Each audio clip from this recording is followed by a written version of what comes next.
अजमेर में शहर कांग्रेस ने आना सागर की दुर्गति के खिलाफ 23 जुलाई को आहूत अजमेर बंद को सफल बनाने के लिए आधे शहर में वाहन रैली निकाली। यानी कांग्रेस पूरा शहर बंद करवाना चाहती है, किंतु रैली आधे ही शहर में निकाली जाए तो फिर जनता सवाल उठाए या नहीं उठाए, लेकिन खुद कांग्रेसी सवाल जरूर उठाते हैं। यही नहीं, 21 जुलाई को पैदल मार्च निकाला था, वो भी चौथाई से भी आधे शहर तक सीमित रहा। वाहन रैली में शामिल वाहनों की संख्या 25-30 से ज्यादा नहीं रही।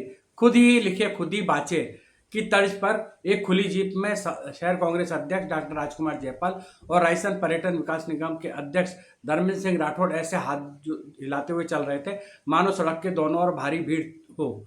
अजमेर में दिन भर हुई वर्षा के बीच रैली की शक्ल में गिनती के वाहन ऐसे दौड़ रहे थे मानो बंद के लिए समर्थन नहीं मांग रहे, बल्कि आपस में रेस की शर्त लगाई हो। यकीन नहीं आए तो आप खुद देख लीजिए।